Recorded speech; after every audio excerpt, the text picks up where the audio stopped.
The Second World War was over. The Allied powers, led by the United States, Great Britain, and the Soviet Union, had emerged victorious over the Axis powers, Nazi Germany, and Imperial Japan.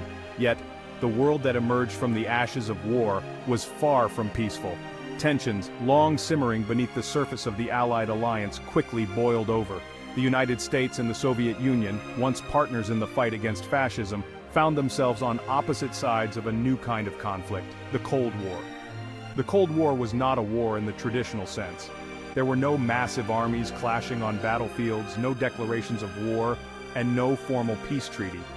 It was an ideological struggle, a battle of ideas and influence between two superpowers with vastly different visions for the future of the world. The United States, a capitalist democracy, championed freedom and individual liberty. The Soviet Union, a communist dictatorship, advocated for a world based on socialist principles of equality and state control. This fundamental difference in ideology would define the next 45 years of global history. It would fuel a rivalry that played out on multiple fronts: political, economic, military, and even cultural. This rivalry, though often tense and dangerous, also had its moments of cooperation and even occasionally humor.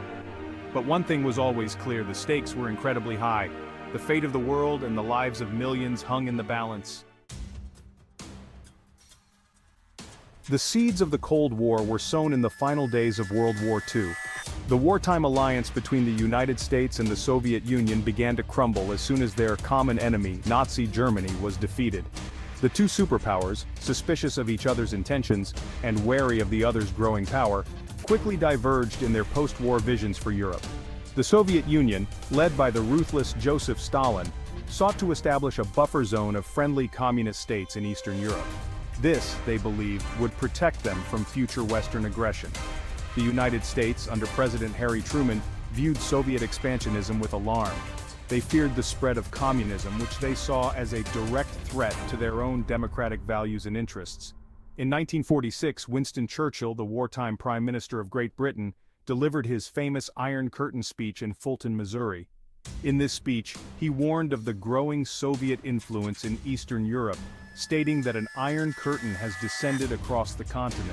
Churchill's words resonated deeply, capturing the growing sense of division and distrust between East and West. The Iron Curtain speech is often seen as marking the beginning of the Cold War. It crystallized the ideological and geopolitical fault lines that would divide the world for the next 4 decades. It also signaled the start of a new era, one characterized by suspicion, mistrust, and the constant threat of nuclear annihilation.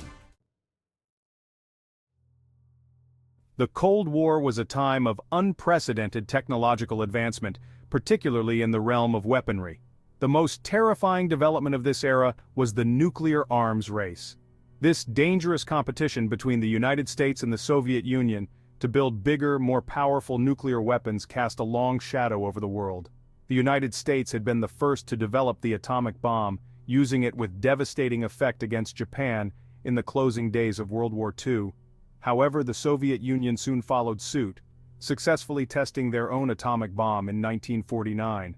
This event shattered the American nuclear monopoly and ushered in a terrifying new era in human history. As both sides amassed ever larger stockpiles of nuclear weapons, a chilling doctrine emerged: mutually assured destruction, or MAD. MAD was based on the terrifying logic that any nuclear attack by one superpower would inevitably be met with a retaliatory strike by the other. This, in theory, would result in the complete annihilation of both countries and possibly the entire world. The concept of MAD, while seemingly irrational, was a powerful deterrent. It forced both sides to exercise a degree of caution, knowing that any miscalculation could lead to unimaginable consequences. However, the existence of so many nuclear weapons and the constant threat of their use created a climate of fear and anxiety that permeated every aspect of life during the Cold War.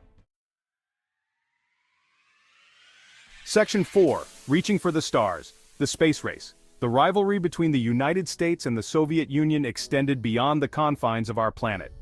In the 1950s, the two superpowers embarked on a new and equally competitive endeavor: the space race. This contest to achieve superiority in space exploration captivated the world's imagination and showcased the technological prowess of both nations. The Soviet Union struck the first blow in the space race with the launch of Sputnik 1 in 1957.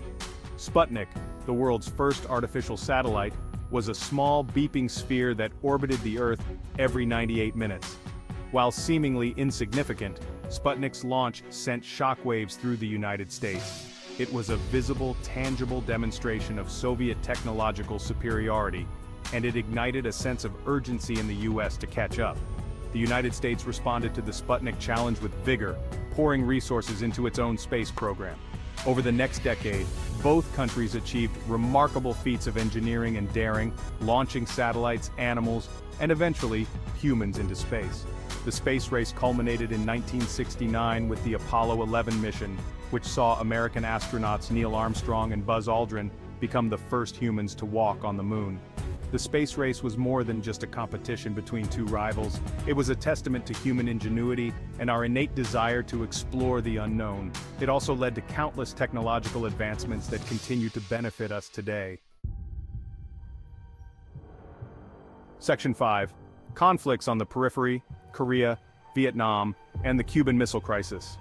The US and Soviet Union never directly fought during the Cold War, but their rivalry led to devastating proxy wars. These conflicts became battlegrounds in the ideological struggle between communism and capitalism. The Korean War, from 1950 to 1953, began when Communist North Korea invaded South Korea. The US intervened, fearing the spread of communism, leading to a bloody conflict. The war ended in a stalemate, with Korea still divided today. The Vietnam War from 1954 to 1975 saw the US supporting South Vietnam against the Communist North. It ended in American withdrawal and a communist victory in 1975. The Cuban Missile Crisis in 1962 was the most dangerous moment of the Cold War. The US responded to Soviet missiles in Cuba with a naval blockade.